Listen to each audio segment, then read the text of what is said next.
Masa sih? Pernahkah Anda mendengar nama King Arthur atau Robin Hood? Nama-nama ini mungkin sudah tidak asing lagi, bahkan sering muncul dalam film, buku, hingga cerita rakyat yang kita dengar sejak kecil. Mereka adalah tokoh legendaris yang terus hidup dalam imajinasi banyak orang. Meskipun keberadaan mereka dalam sejarah masih menjadi perdebatan, setiap tokoh membawa kisah unik yang syarat dengan petualangan, kekuatan, dan nilai-nilai yang melekat pada budaya tempat mereka berasal. Tidak hanya sekadar dongeng, kisah-kisah ini seringkali mencerminkan perjuangan, harapan, bahkan ketakutan manusia di masa lalu. Ah, masa sih? Kalau gitu, langsung aja kita simak beberapa tokoh legendaris dunia. Masa sih? King Arthur adalah tokoh legendaris yang sering dianggap sebagai Raja Inggris pada abad ke-5 atau ke-6.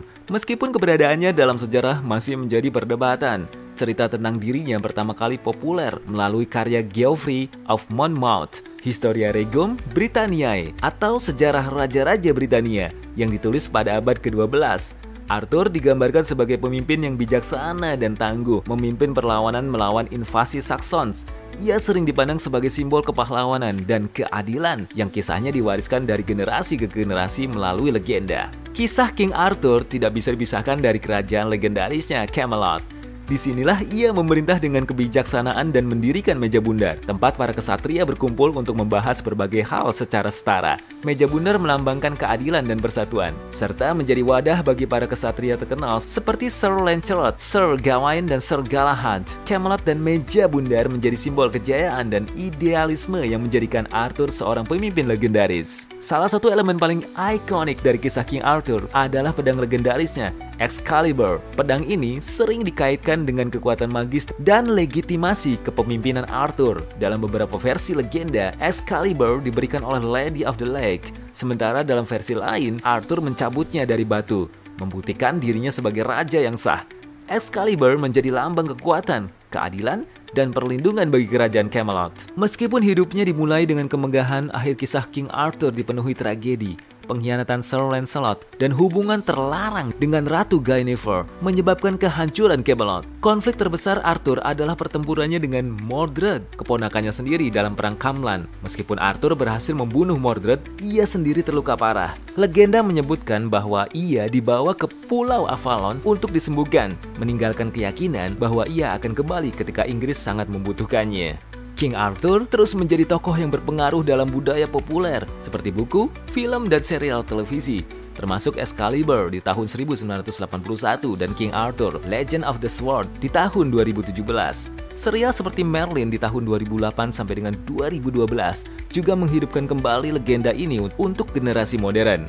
King Arthur tidak hanya dikenal sebagai simbol keberanian dan keadilan, tetapi juga sebagai pengingat akan kompleksitas manusia dan dampak pengkhianatan terhadap kejayaan.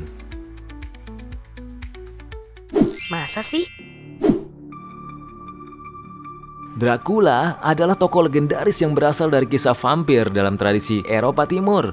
Nama ini pertama kali populer melalui novel Dracula karya Bram Stoker pada tahun 1897. Karakter ini terinspirasi dari tokoh sejarah Vlad ketiga atau Vlad the Impaler, seorang pangeran Wallachia yang terkenal karena kekejamannya. Vlad sering menggunakan metode mengerikan seperti menancapkan musuh-musuhnya di tiang pancang yang membuatnya dikenal sebagai figur yang menakutkan. Namun dalam novel Stoker, Dracula diubah menjadi seorang vampir abadi yang tinggal di kastil terpencil di Transilvania. Nama Dracula sendiri berasal dari gelar Vlad yang berarti anak naga atau anak iblis dalam bahasa Rumania kuno. Dracula digambarkan sebagai makhluk yang abadi dengan kemampuan untuk berubah menjadi kelelawar atau kabut, kekuatan hipnosis, dan daya tarik yang memikat. Namun, ia juga memiliki kelemahan seperti rentan terhadap sinar matahari, bawang putih, salib, dan air suci. Karakteristik ini membentuk dasar dari banyak representasi vampir dalam budaya populer. Legenda tentang vampir sudah ada jauh sebelum Bram Stoker menulis novelnya, terutama dalam mitologi Eropa Timur. Vampir digambarkan sebagai mayat hidup yang bangkit dari kubur untuk menghisap darah manusia. Seringkali dianggap sebagai ancaman terhadap desa-desa kecil. Stoker menggabungkan elemen-elemen ini dengan inspirasi dari Vlad the Impaler untuk menciptakan tokoh Dracula. Dracula menjadi ikon horor yang terus diadaptasi dalam berbagai media, mulai dari film hingga buku, serial televisi, dan video game. Film seperti Dracula di tahun 1931 yang dibintangi oleh Bela Lugosi, Bram Stoker Dracula di tahun 1992 oleh Francis Ford Coppola, hingga serial modern seperti Castlevania telah memperkaya citra Dracula di berbagai generasi. Dalam banyak adaptasi, Dracula sering digambarkan dengan gaya yang lebih karismatik dan elegan, menekankan daya tarik sekaligus bahaya dari sosok vampir. Dracula disebut sebagai tokoh legendaris karena perannya yang besar dalam membentuk citra modern vampir, serta dampaknya yang mendalam terhadap budaya populer. Sosoknya mencerminkan ketakutan manusia terhadap kematian, kegelapan, dan kekuatan yang tak terkendali. Melalui cerita-ceritanya, ia tidak hanya menjadi simbol horor, tetapi juga ikon literatur dan seni yang melintasi batas budaya dan waktu. Masa sih? Robin Hood adalah tokoh legendaris dari Inggris yang dikenal sebagai pahlawan rakyat, terkenal karena mencuri dari orang kaya untuk diberikan kepada yang miskin.